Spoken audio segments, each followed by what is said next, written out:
Ici, vous êtes dans le campus La Salle Saint-Christophe, en plein Gers, un centre de formation internationale pour des futurs jeunes agriculteurs, avec présence de 25 à 35 nationalités suivant les années. C'est les frères des écoles chrétiennes qui ont été choisis pour implanter cette école. Quand on voit tous ces jeunes qui viennent de pays étrangers, qui vivent ici, l'accueil de tous de Jean-Baptiste de La Salle se retrouve pleinement dans le vécu de ces jeunes qui apprennent à cohabiter, à vivre ensemble, à s'entendre, malgré les différences de nationalité, de religion, de conviction, de foi. Saint Jean-Baptiste de La Salle, c'est le modèle des enseignants, le modèle des maîtres, celui qui a sans doute ouvert une voie inédite de signification pour ce beau métier d'enseignant. Il en a révélé la profondeur spirituelle. Jean-Baptiste est connu pour être le fondateur des Frères des écoles chrétiennes, qui est actuellement encore la congrégation catholique enseignante la plus nombreuse au monde. Tous les jeunes, quels qu'ils soient, même les plus défavorisés, ont tous une étincelle de vie, une étincelle de potentialité. Et que c'est ensemble, ce partage de richesses qui permet de construire le jeune à partir des valeurs de l'Évangile. Et ce projet-là d'espérance en chaque jeune, inspiré par notre Seigneur, qui va nous aider à être ses médiateurs quelque part, dans cette éducation et cet acte éducatif pour amener le jeune à se développer. Voilà, il fallait Jean-Baptiste de La Salle pour pouvoir inventer un tel projet.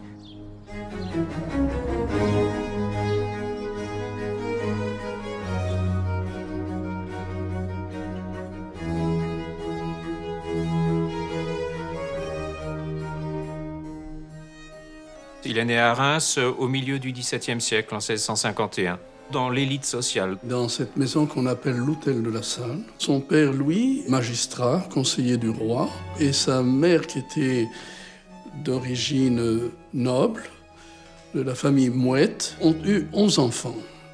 Mais 4 sont morts en très bas âge et Jean-Baptiste s'est trouvé en fait l'aîné d'une fratrie de 7 garçons et filles. La famille est une famille très religieuse, très chrétienne, catholique. Il fut baptisé quelques jours après sa naissance à l'église Saint-Hilaire à Reims. Il avait, comme beaucoup d'enfants, de très bonnes relations avec ses grands-parents. Il demandait à sa grand-mère de pouvoir lire ou qu'elle lui lise, qu'elle lui explique la vie des saints. Et de plus, il avait l'exemple de plusieurs membres de sa famille qui étaient devenus prêtres, religieux, religieuses. Et donc, il était dans un milieu très porteur. Il appartient complètement à ce courant qu'on appelle au XVIIe siècle le courant dévot, qui est illustré par la Compagnie du Saint-Sacrement. Il est tout à fait dans cet esprit-là, c'est-à-dire des hommes et des femmes de l'élite sociale, des hautes classes de la société, sincèrement pieux, sincèrement croyants, et convaincus qu'ils ont un rôle à jouer pour la conversion de la société. Assez vite, il a ouvert ses parents sur son désir de répondre au Seigneur dans la vie sacerdotale. À 15 ans, un lointain cousin va lui donner sa charge de chanoine. C'est-à-dire qu'il a été lié aux offices du chapitre, tout en poursuivant ses études, et il n'était pas prêtre. Nous sommes sur la place du chapitre, là où logeaient les chanoines de la cathédrale de Reims. Ils avaient une entrée particulière pour la cathédrale, parce que plusieurs fois par jour, ils allaient prier ensemble dans la cathédrale. Nous nous trouvons ici devant le portail d'entrée qu'empruntaient les chanoines pour venir prier dans la cathédrale. Jean-Baptiste de La Salle, pendant plusieurs années, plusieurs fois par jour, a franchi ce portail avec ses confrères chanoines. On fait carrière dans l'Église parce qu'on cherche à accumuler les bénéfices ou passer d'un bénéfice peu juteux à un bénéfice très rentable. Et donc, ça explique aussi que les familles puissent avoir une stratégie pour leurs enfants. On peut essayer de faire rentrer un enfant dans le clergé pour qu'il obtienne des bénéfices importants. Et puis, ça permettra aussi à cette personne qui est en position de faire profiter des neveux, des nièces éventuellement, de bénéfices ecclésiastiques pour lesquels il pourra donner des recommandations. Et Jean-Baptiste était promis à cette carrière-là. Et c'est ainsi qu'il devient chanoine très jeune. C'est une carrière type d'un ecclésiastique issu de l'élite sociale au XVIIe siècle. Et il était programmé pour être au moins un illustre chanoine de la cathédrale de Reims, Peut-être un grand vicaire de l'archevêque de Reims, puisque l'archevêque choisit souvent ses grands vicaires parmi les chanoines de son chapitre. Et puis, à partir de là, peut-être un jour évêque. C'était pas impossible.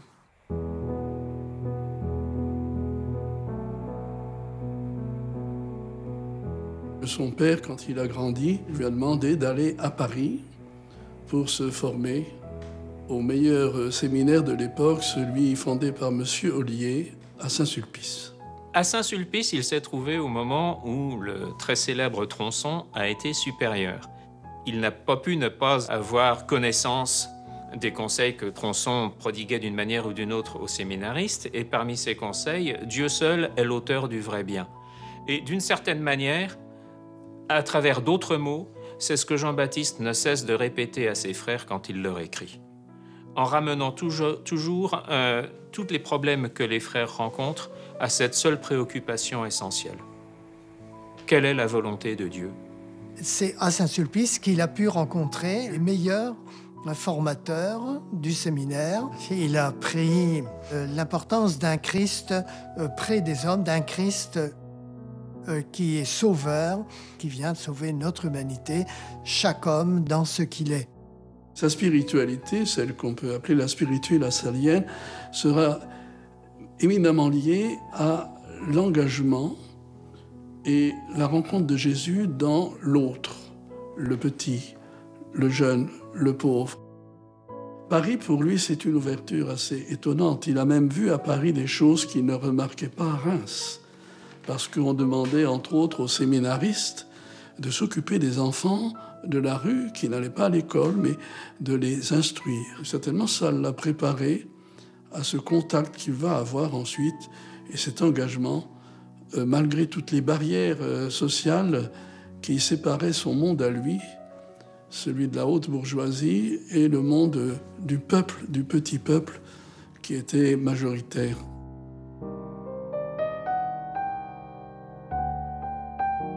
Ses parents vont mourir successivement en quelques mois, alors qu'il est à Paris. Il a 20 ans et il rentre à Reims. Il laisse pour un temps ses études. Il revient à Reims pour s'occuper de ses 6 frères et sœurs, 2 sœurs et 4 frères. Et là, donc, pendant 4 ans, il va être le tuteur de ses enfants. Ça lui a donné un peu une expérience des jeunes, parce que ses frères et sœurs étaient très jeunes. Hein. Le petit dernier avait à peu près 3 ans. Donc il a une expérience d'une vie familiale, une expérience de la prise en charge des enfants.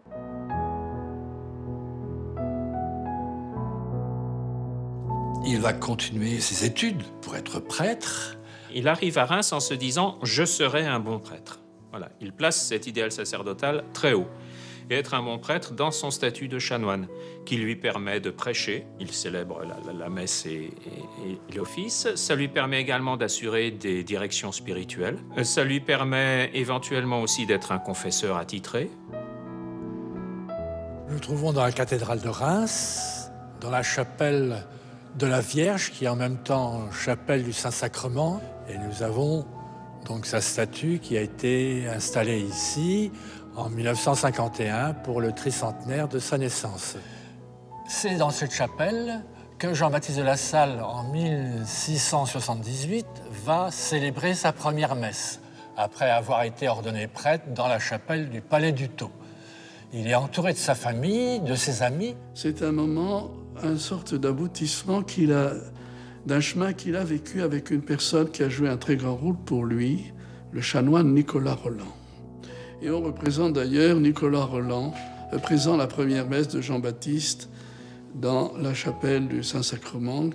Or, Nicolas Roland, c'est un des hommes, des prêtres qui ont marqué l'église de Reims, puisqu'il a fondé même une communauté, celle des Sœurs de l'Enfant Jésus. C'est l'ami, le conseiller, c'est aussi celui qui va lui faire découvrir cette spiritualité de Jésus enfant. À peine 3 semaines plus tard, cet ami de toujours, ce maître spirituel, meurt. Mais il l'aura marqué. Et Jean-Baptiste ne se désintéresse pas de l'œuvre de Nicolas, une œuvre d'attention et d'éducation pour les petites filles pauvres, mais il ne s'y engage pas à la façon de son ami.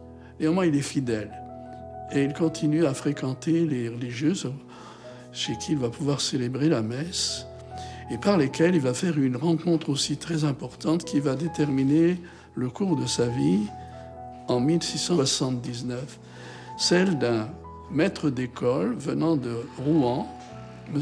Adrien Niel. Il vient à Reims pour ouvrir des écoles de charité, des écoles gratuites pour les pauvres. Jean-Baptiste, qui connaît bien le milieu rémois, qui a ses entrées dans ce milieu, va aider Adrien Niel à ouvrir des écoles de charité. Et Jean-Baptiste de La Salle se fait la réflexion suivante. Si on n'aide pas les maîtres, si on ne les prend pas en charge, ils vont abandonner les uns après les autres et les écoles vont fermer. Donc c'est le grand tournant de la vie de Jean-Baptiste de La Salle. Il a 30-31 ans. Il va se consacrer à la formation des maîtres. Lorsqu'il comprend que pour vraiment remplir cette mission qu'il commence à sentir sienne, à faire sienne, eh bien, il faut dans sa vie un changement radical. Il va renoncer à son titre de chanoine. Ça va être un scandale. Comme il dira lui-même plus tard, ce n'est pas moi qui ai quitté la fonction de chanoine, c'est la fonction de chanoine qui m'a quitté. Car je ne pouvais pas être avec ces personnes qui se dévouaient pour les enfants pauvres, ces maîtres, avec ces enfants, si j'étais tous les heure ou 2 heures à la cathédrale. Il va renoncer à ses biens, il va quitter le monde dans lequel il est et il va faire une conversion au monde des pauvres. Il va distribuer ses biens en profitant d'une famine et cela va lui permettre de pouvoir dire au maître « Nous faisons confiance à la providence. Dieu a besoin de nous. » Ça lui a donné un autre type de sainteté. Il cherche quelle est la volonté de Dieu sur lui. Et il discerne avec les gens compétents. Le père Barré lui conseille de choisir en logeant les maîtres chez lui. Et Jean-Baptiste de La Salle le fera, mais il le dira plus tard dans le mémoire sur les commencements. Ça a été très dur, surtout les 2 premières années. Parce qu'il avait contre lui la famille. Car les premiers maîtres, c'étaient des rustres. Certains étaient des soldats. D'autres, c'était des gens qui n'avaient pas trouvé d'autres métiers pour pouvoir survivre. Il a dû quitter sa maison rue Marguerite, à Reims, sa maison familiale, pour aller dans une nouvelle maison, rue Neuve, où il a pu vivre avec les frères. Le moment où véritablement l'Institut prend naissance, c'est celui-là. On sort de l'orbite familiale, on sort du toit de la salle, des La Salle, et on s'installe dans une maison louée pour cette finalité-là. Ils deviennent ensemble des frères. Lui va toujours être reconnu comme un prêtre, et ce sera le seul, mais ces hommes ont senti que ce prêtre s'est fait leur frère. La particularité de Jean-Baptiste, c'est qu'il a donné une règle aux frères, et la composition de la règle vient assez rapidement, c'est au début des années 1690, mais qu'il n'a jamais recherché la reconnaissance ni civile du point de vue de la loi civile, ni canonique de l'institut qu'il avait fondé. Donc, pour lui, les frères sont des laïcs réguliers, consacrés. Vous n'avez pas les 3 vœux traditionnels qui seront imposés plus tard par la nouvelle rédaction de la règle lorsque l'Institut obtiendra sa reconnaissance canonique, mais bien après la mort de Jean-Baptiste, enfin bien après, en 1725. Que Jean-Baptiste de La Salle a certainement été beaucoup marqué par l'ordre des cisterciens trappistes, l'abbé de Rancé, et qu'il y a eu une influence certainement de la vie monastique dans sa conception, ou celle qu'avec les frères, ils se sont donné de la vie religieuse. Avec ses bons soins, sa méthode, il va en faire des hommes accomplis, avec une formation solide, où les gens étaient en admiration devant le savoir-faire de ses frères, mais en même temps aussi des hommes religieux. Ils avaient une formation religieuse très importante, qui a été initiée par Jean-Baptiste de La Salle. Chez lui, le Christ, c'est vraiment le Fils du Père, celui qui s'est fait l'un d'entre nous. Et la manière dont il en parle, c'est toujours accepter de vivre avec le Christ jusqu'à la croix. Et il le dira aux frères, il faut que pour les enfants qui vous sont confiés, vous soyez prêts, le cas échéant, à donner votre vie pour eux. Saint Jean-Baptiste de La Salle dit « Vous ne ferez pas de différence entre les affaires de votre état et celles de votre emploi. » Ça veut dire que le frère, déjà, aux yeux de Saint Jean-Baptiste de La Salle, ce n'est pas quelqu'un qui est coupé en rondelles, qui un matin est aux exercices spirituels et ensuite est en classe. On est toujours dans la présence de Dieu.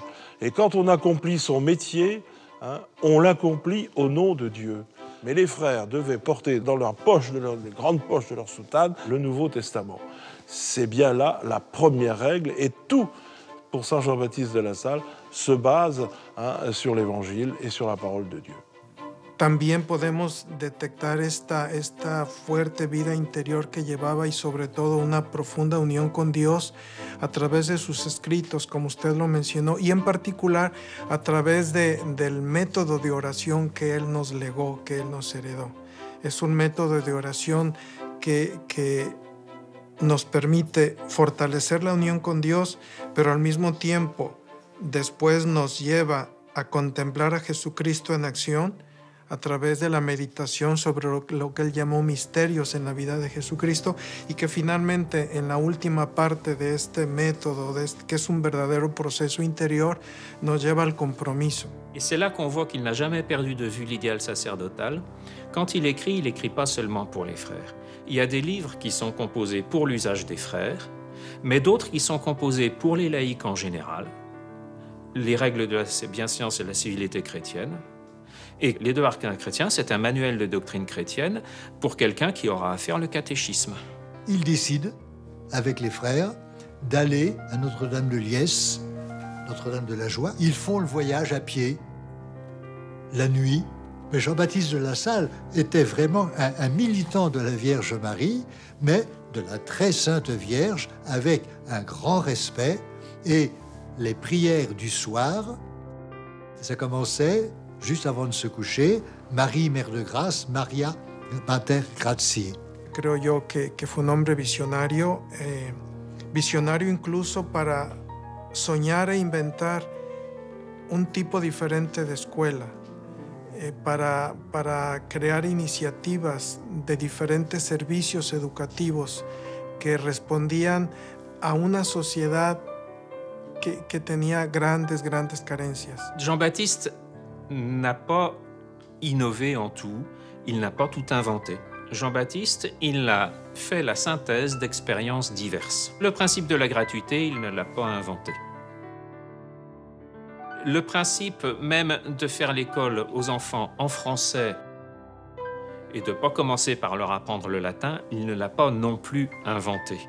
Mais ce qu'il a inventé, c'est une organisation globale. Ce qu'il a mis au point, c'est une organisation globale. Et quand on dit « il l'a inventé », il faut dire « il l'a inventé avec les frères ». C'est avec eux qu'il va écrire la conduite des écoles. Mais il sera davantage celui qui met en forme ce que les autres ont découvert. Ceci a été mis par écrit, dit la préface de la conduite des écoles, après qu'on ait fait beaucoup de conférences, c'est-à-dire de réunions. Ils ont réfléchi comment faire l'école. Et comment ça marche et ça marche pas. Parce qu'ils voulaient du concret. Et c'est très important, cette figure de Jean-Baptiste comme un homme d'équipe. C'est pas quelqu'un qui a l'intuition, qui a la révélation et qui commande en disant qu'il faut appliquer. C'est un homme d'équipe qui organise une vie collective et qui tire les leçons d'une expérience collective. Et qui tire les leçons avec les autres. Là où il y a une touche vraiment personnelle de Jean-Baptiste, plus forte peut-être que chez d'autres, c'est vraiment l'attention à l'enfant et au fait que l'enfant n'est pas seulement un adulte en miniature. Je pense que chez lui, ce qui est loin d'être partagé à son époque comme idée, mais qu'un enfant a un développement et que l'éducation doit suivre le développement de l'enfant. Le principe, jusqu'au milieu du XVIIe siècle, c'est que le maître s'occupe des élèves successivement. déjà certaines expériences, et notamment avec Pierre Fourier en Lorraine et la Congrégation Notre-Dame, on met les élèves derrière des tables et dans des rangées. Mais c'est loin d'être généralisé. Jean-Baptiste généralise cela. Et il organise la classe en rang en fonction de la progression des élèves. Mais la progression des élèves est individuelle. Donc à la fois un enseignement simultané, mais un enseignement individualisé. C'est ce qui, pour la pédagogie actuelle, est encore riche d'enseignement. Ce petit objet, le signal, est décrit dans la conduite des écoles. Il émet un son significatif. Un coup, c'est lecteur suivant. 2 coups, une erreur. 3 coups, et on désigne celui qui doit continuer. Et avec cela, ça permet dans un groupe de ne pas déranger ceux qui font de la lecture, ceux qui font de l'écriture, ceux qui font des travaux un peu plus complexes. Et ça permet aussi de ne pas interpeller un élève tout de suite en disant « Mais vous écoutez donc, qu'est-ce que vous faites ?» Non, au contraire, l'élève est prévenu, il sait peut-être qu'il sera puni, mais on ne réagit jamais sur l'immédiat, parce que sinon, toute la classe se met à flotter. Quand on regarde dans la conduite des écoles, par exemple, la manière de punir les élèves, il y a tout un processus. Hein. Et il le dit bien, il ne faut jamais faire ça sous le moment de la colère. Ce qui est très intéressant, c'est la motivation qu'il donne. Si vous dites à vos enfants, fais pas ça parce que on va te mépriser. Fais pas ça parce que les gens vont croire que tu es bête. C'est une manière de leur inculquer de dépendre du jugement d'autrui.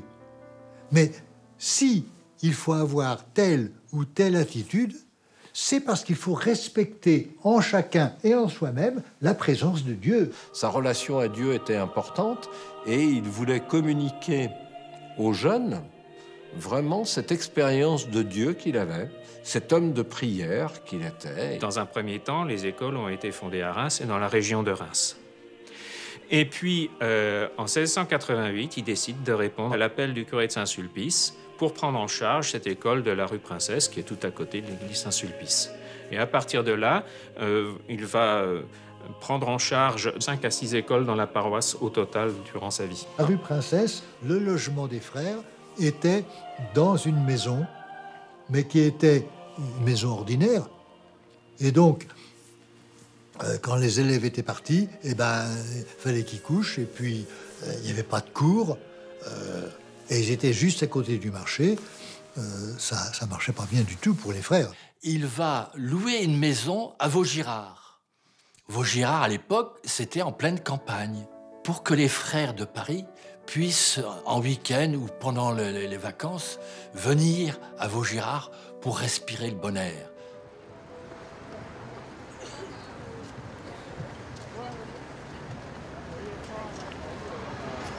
Nous nous trouvons ici, près de la rue de Vaugirard, rue Copro, où se trouvait la propriété louée par Jean-Baptiste de La Salle en 1691 à cette maison de campagne. Jean-Baptiste de La Salle a prononcé le vœu héroïque avec 2 autres frères, Nicolas Vuillard et Gabriel Grelin. Un peu plus tard, en 1694, 12 frères ont fait leur engagement de vœu définitif de rester ensemble pour maintenir les écoles chrétiennes fondées par Jean-Baptiste de La Salle. L'église Saint-Jean-Baptiste de La Salle a été consacrée en 1910, donc quelques années après la canonisation de Jean-Baptiste de La Salle à Rome en 1900. La statue qui se trouve sur la façade de l'église est une imitation de celle qui se trouve à Saint-Pierre de Rome. Ce qu'il y a de spécifique à retenir par rapport à cette église Saint-Jean-Baptiste de La Salle, ce sont les 5 vitraux sur le côté de l'église qui redonnent 4 ou 5 événements principaux de la vie de Jean-Baptiste de La Salle, depuis sa naissance jusqu'à son décès et sa canonisation par Léon XIII en 1900. L'autre chose importante, très importante même, c'est la magnifique mosaïque qui se trouve derrière le chœur et qui, elle, est un petit peu plus tardive puisqu'elle a été créée en 1935 seulement. Elle représente le Christ glorieux qui accueille Jean-Baptiste de La Salle et les jeunes, les enfants et leurs maîtres, les frères. Jean-Baptiste de La Salle accueille tout le monde. Et assez rapidement, il y a des familles bourgeoises qui s'aperçoivent que les méthodes des frères sont efficaces. Donc ils n'hésitent pas à mettre leurs garçons avec les garçons des familles pauvres. Donc ça enlève des clients aux maîtres écrivains et maîtres des petites écoles qui attendent des procès. Et puis même les maîtres écrivains et maîtres des petites écoles qui vont saccager quelques classes des écoles des frères de Paris. À la fin, Jean-Baptiste de La Salle sera obligé de n'accepter dans ces écoles que des garçons des familles pauvres dûment inscrites dans les paroisses. Il aurait voulu faire ce qu'on pourrait appeler maintenant la mixité sociale, mais il en a été empêché. Mais il dérange. C'est un concurrent qui vient perturber un système dont on pense qu'il ne fonctionne pas trop mal et qui le perturbe de manière très efficace parce qu'il attire. Incontestablement, très vite, on a remarqué que ces écoles fonctionnaient bien et il a attiré le public. Et les frères ont dû affronter des procès. Haber perdido varios juicios legales en que fue acusado de muchas cosas y perdió. A consecuencia de esto, muchos hermanos cambiaron de actitud para con él y comenzaron a no tener para con él el mismo respeto, aprecio, deferencia con él. Incluso algunos comenzaron a contestar su liderazgo. Como resultado de todo esto, Juan Bautista de La Salle empezó a dudar de sí mismo y de aquella obra a la que había dedicado prácticamente su vida. Y entonces toma una decisión tremendamente importante que fue alejarse. Dieu ne lui disait plus rien et le laissait dans la solitude.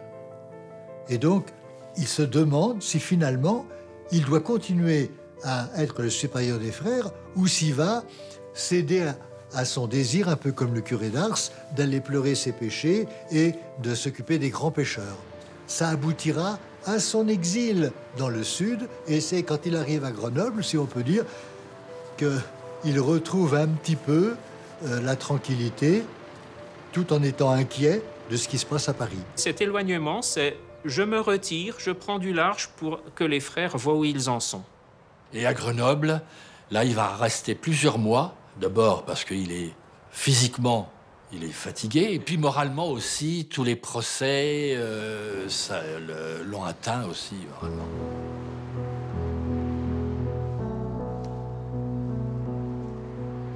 C'est là où Jean-Baptiste de La Salle est venu en 1711 pour la première fois et en 1714 pour la deuxième fois. Et il s'est retrouvé à l'aise dans cette communauté. Et là, il a pris la place du directeur comme enseignant. Il s'est mis en frère et il a fait la classe pendant plusieurs semaines, peut-être même un mois. Et il a été conduire ses élèves à l'église paroissiale, puisqu'il était prévu que tous les jours, les élèves allaient à la messe.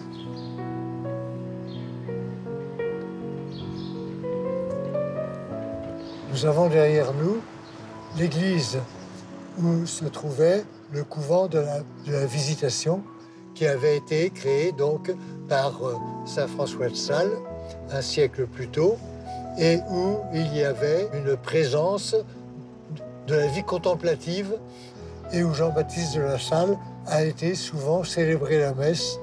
Et 40 ans après, on avait encore le souvenir de ce saint prêtre qui venait célébrer si bien la messe que c'était un témoignage de sa foi et de sa piété. Depuis le quartier Saint-Laurent, on prend la montée du Belvédère pour venir à cette entrée du monastère. Les religieuses qui étaient là venaient tellement le spectacle du recueillement de ce prêtre qui était complètement attentif à la présence de Dieu, tout son recueillement était déjà une prière. Alors, elles étaient dans la partie cloîtrée. Des personnes malades pouvaient être là-haut parce que les religieuses accueillaient aussi des petites santés. Nous avons là une décoration de 1679 pour la liturgie, pour tout ce qui était le culte de Dieu. Il fallait la splendeur de l'art baroque. Sur la gauche, on voit en habit d'évêque le Saint François de Sales. Et sur la droite, c'est une statue de David qui chante les louanges de Dieu. Donc Jean-Baptiste de La Salle est venu là par dévotion et c'est vraiment le témoignage de sa relation à Dieu qui vraisemblablement a amené quelques religieuses à lui demander d'être leur conseiller spirituel. Ce qu'il a pu vivre comme souffrance, c'est la tension qu'il y avait en lui entre cette mission d'éducation qui pour lui était une mission d'évangélisation et qui était profondément la mission dont il s'était investi et s'était senti investi, et puis le désir de retraite qui chez lui a toujours été très fort. Et à Grenoble, il fait connaissance d'un prêtre qui l'emmène dans sa maison de campagne qui se trouve sur les bords de la colline de Parménie.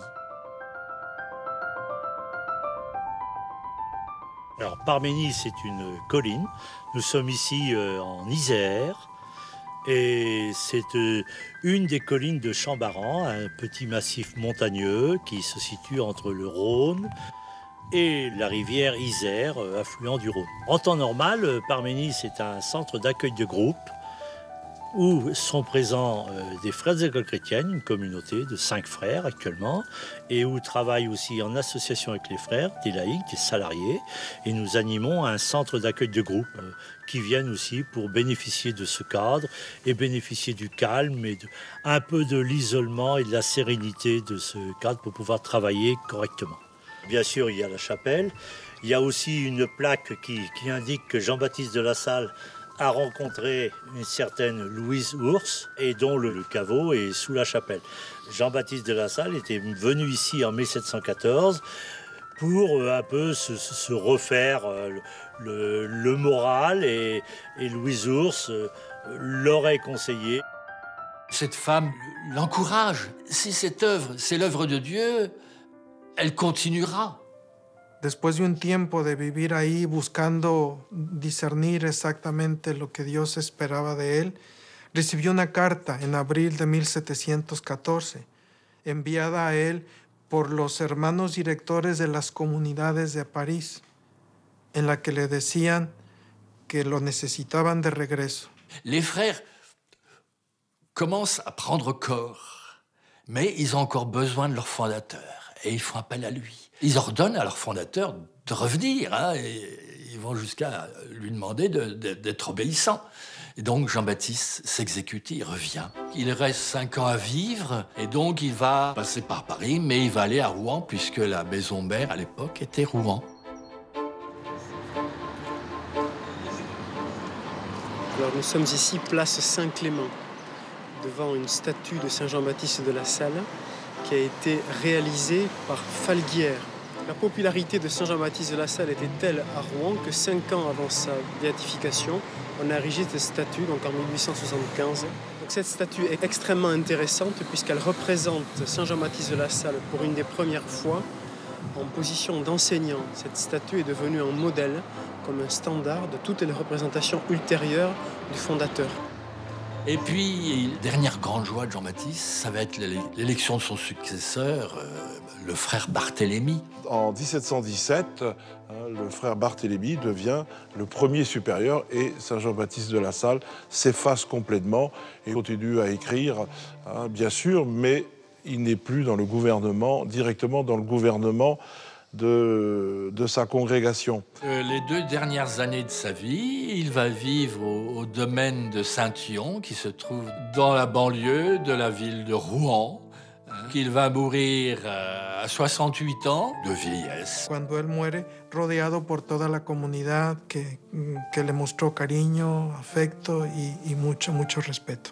Juste avant de tomber en agonie, les frères se mettent à genoux et lui disent « Donnez-nous votre bénédiction ». D'abord, il refuse. Et le frère Barthélemy, qui était là, lui dit « Mais que voulez-vous, tous vous le demandent ». D'accord. Mais il n'a pas réussi à lever la main, il a fallu que ce soit le frère qui lui soulève. Barthélemy lui demande « Est-ce que vous supportez les souffrances que vous avez ? J'adore en toute chose la conduite de Dieu à mon égard. » C'est un raccourci qui permet de comprendre un peu qui est cet homme, un mystique en action.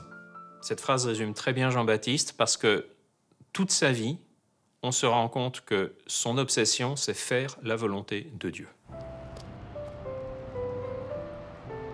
Nous sommes rue Saint-Julien, devant la façade de ce qui reste de la chapelle de Saint-Yon, où est mort Saint Jean-Baptiste de la Salle, le 7 avril 1719. C'était à l'origine un manoir, une villégiature, qui est ensuite devenue un noviciat et une école. Et aujourd'hui, il ne reste que la façade de cette chapelle.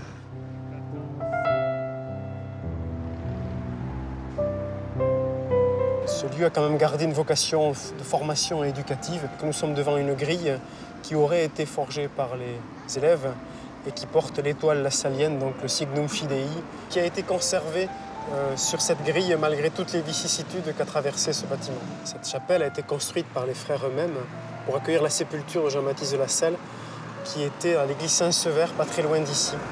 C'est à la Révolution française, où le tombeau de Jean-Baptiste de la Salle dans l'église Saint-Sever de Rouen a été profané. Une personne a pu cacher les restes de Jean-Baptiste de la Salle pour les redonner aux frères.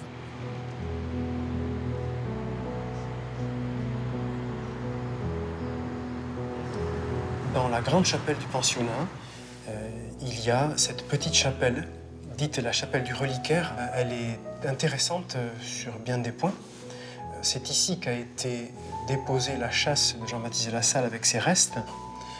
Nous en avons une photographie ici, elle était juste située sous l'autel. Maintenant, cette châsse avec les restes de Jean-Baptiste de la Salle sont à Rome.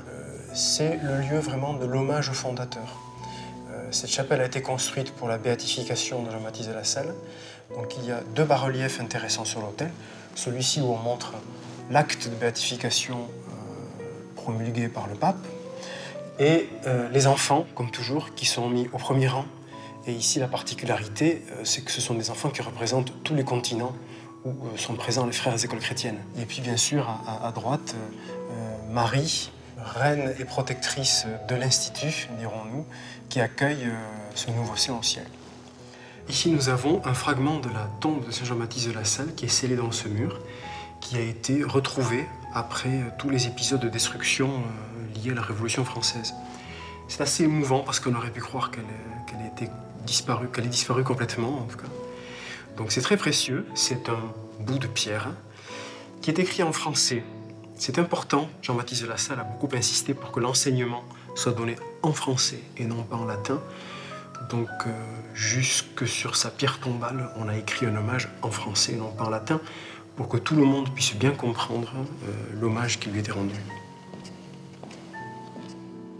Au fond du chœur, on peut voir un très beau reliquaire dessiné par un ancien frère directeur, Charles Collier. On y voit ici deux frères reconnaissables à leur habit, à leur manteau sans enfiler les manches, les frères quatre bras, avec un frère d'un certain âge, représenté par une barbe, symbole de la sagesse, et puis un jeune frère. Donc ils se font face à face. C'est un beau symbole de à la fois la transmission et la continuité de l'intuition du fondateur. Quand il est mort, l'œuvre a continué. Il le dit aux frères, c'est l'œuvre de Dieu, ce n'est pas votre œuvre. Vous marchez dans la foi et vous donnez foi et zèle. Soyez des frères entre vous et avec les enfants.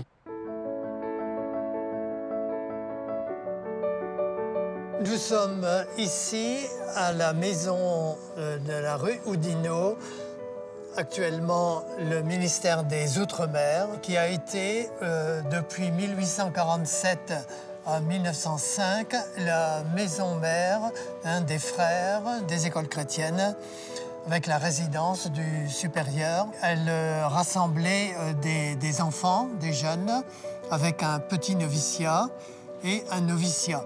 C'est ici que les frères ont organisé toute l'éducation dans la ville de Paris comme en France, dans cette grande période d'expansion du 19e siècle sous la direction du supérieur général à cette époque, le frère Philippe. Après 1905, la maison mère des frères est partie en Belgique et puis à Rome un peu plus tard.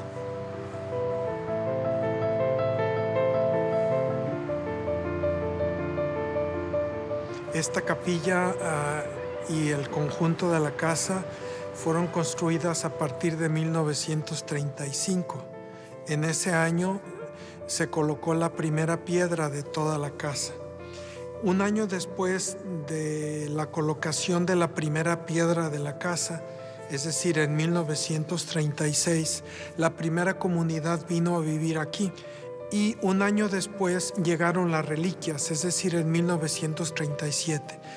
Anteriormente, cuando la casa fue finalmente construida y abierta, este santuario estaba dedicado a San José, pero cuando llegaron las reliquias del Lembec Leal, entonces la capilla fue renombrada o rededicada a San Juan Bautista de la Salle. Y a partir de entonces el santuario se llama Santuario San Juan Bautista de la Salle. La nueva imagen del fundador fue comisionado un artista italiano que construyó esta estatua que tenemos aquí para ser colocada esta que está aquí en bronce, monumental, de un tamaño obviamente superior al que estaba antes. Los restos del fundador son los que fueron trasladados de Francia, de Rouen primero, luego a Lyon, luego a París y finalmente en Bélgica antes de venir aquí. Y son los restos que quedan de nuestro fundador. Hay otras reliquias del fundador que se encuentran distribuidas a lo largo del mundo, pero la mayor parte se encuentran presentes aquí en Roma y son el motivo de veneración de muchos lasalianos que vienen de todo el mundo para venerar las reliquias.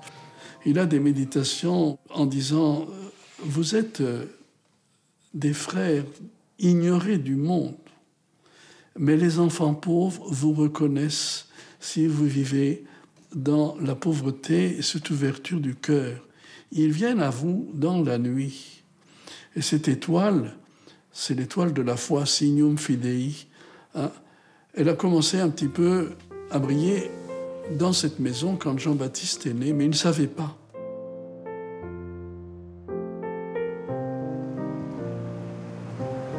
C'est donc une étoile qui est un peu étonnante, elle est immense. Qu'est-ce qu'elle fait au milieu d'une cour d'un vieil immeuble, l'hôtel de la Salle aujourd'hui? Ça signifie qu'il y a toujours quelque chose de vivant et même de très vivant. C'est l'œuvre de Jean-Baptiste de la Salle qui est né ici. Et on voit ici des reproductions de tableaux, d'images de différents pays du monde, de plusieurs continents. Ce tableau est une image qui vient d'Extrême-Orient. De la Salle et l'enfant. De la Salle sans l'enfant, c'est pas lui. Les enfants, aujourd'hui, garçons, filles de différents pays du monde, hein, un homme de son époque, le XVIIe siècle, et qui est représenté ici, mais on en parle dans beaucoup de langues du monde. Ici, c'est en anglais. Il tient un livre avec cette étoile que l'on retrouve en plusieurs endroits. Là, c'est un monde d'enfants qui est surtout celui d'Amérique latine, La Salle Nostro Amigo. Ici, c'est une évocation de l'histoire de Jean-Baptiste. Il est à Paris et il est avec des personnages importants et des enfants. Ces enfants sont des étrangers, des enfants irlandais qui ont fui leur pays. Donc l'histoire de La Salle et celle des migrants, elle existait déjà il y a très longtemps. Ce n'est pas une nouveauté, mais c'est une ouverture, ce n'est pas une école fermée. Il y a plus de 150 ans que les frères sont allés en Afrique, au Proche-Orient, en Égypte, et aussi à Madagascar, et plus récemment dans les pays de l'Afrique sahélienne. Ils ont été aussi longtemps dans les pays du Maghreb. Et aujourd'hui, ce sont surtout des religieux africains qui anime avec des laïcs les établissements lasalliens dans une quinzaine de pays d'Afrique. Si on regarde les frères des écoles chrétiennes eux-mêmes, nous sommes presque au creux de la vague. C'est-à-dire, juste au moment du concile, nous étions 16 000 frères. Actuellement, nous sommes moins de 4 000. Alors, il y a des vocations dans certains pays, comme l'Afrique, comme les Philippines, l'Inde ou même le Pakistan. Une issue, c'est que maintenant, par exemple, nous avons des écoles dans 150 villes en France. Il y a un directeur frère. Tous les autres sont des directeurs laïcs. Tous, pratiquement tous les enseignants, sauf 5, sont tous des maîtres laïcs. Il y a eu vraiment, chaque année, disons, en gros, une centaine de laïcs formés à la spiritualité lasallienne. L'école des frères n'existe plus, mais l'école lasallienne, l'école sous tutelle de l'Institut, existe et, je dirais, se développe. Les professeurs ont une bonne maîtrise de l'enseignement. Ils sont très bons avec les élèves. Ils prennent le temps d'expliquer et ils sont toujours là pour nous. Ils sont présents avec nous pour nous aider dans notre scolarité. On essaie de s'entraider vu qu'on est en petit comité pour être un groupe homogène et pour ne laisser personne sur le bord. Par rapport aux établissements que j'ai connus avant, c'est pas pareil au niveau de l'encadrement et de l'entraide que l'établissement met en place. Et pour que tout le monde avance ensemble. Nos élèves nous apportent des choses. Ils n'ont pas le même langage, surtout aujourd'hui. Mais Dieu leur parle. L'Esprit de Jésus est à l'œuvre. C'est à nous de le découvrir. Ce qui a fait la force du projet missionnaire de Saint-Jean-Baptiste de la Salle, c'est parce que les frères ont construit ensemble l'école. C'est pas Saint-Jean-Baptiste de la Salle qui l'a construite tout seul. Aujourd'hui, on peut faire pareil. Le nom propre de Saint-Jean-Baptiste de la Salle est une marque aujourd'hui internationale, reconnue à travers le monde, dans les milieux éducatifs et dans la société tout simplement. Donc ça, je pense que c'est un élément important qui nous réunit et qui montre bien la profondeur, encore une fois, du message de Saint-Jean-Baptiste de la Salle et l'actualité du message de Saint-Jean-Baptiste de la Salle. Le programme d'une école lassallienne n'est pas différent du programme d'une autre école. Il n'y a pas une littérature lassallienne, il n'y a pas des mathématiques lassalliennes. Par contre, il y a une manière lassallienne d'enseigner. C'est ce qui fait la force de l'école lassallienne, sa pertinence et son originalité, c'est le travail en commun. C'est l'ensemble et par association, comme l'a voulu Saint-Jean-Baptiste de la Salle. Et là, on peut dire que la source lassallienne est pertinente et qu'on peut encore aujourd'hui puiser à cette source. Donc là, on fait une manœuvre secours à victimes, et donc ça nous permet d'entraîner nos jeunes pour des passages étroits, des passages difficiles. Donc là, on essaye de les mettre en difficulté pour qu'ils puissent ensemble trouver une solution. C'est un travail d'équipe. Oui. Et ça, je trouve ça très intéressant parce que ça reflète complètement l'esprit lassallien.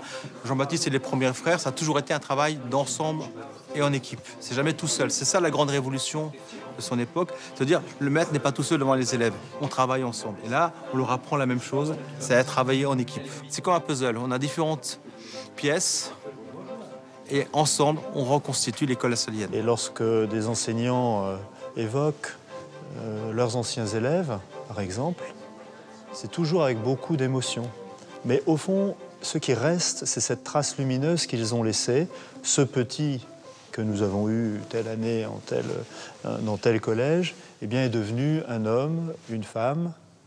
Et au fond, nous avons contribué sans doute à faire émerger ce que Dieu avait semé déjà de toute éternité dans son cœur. Dans notre histoire lassallienne, le métier est primordial.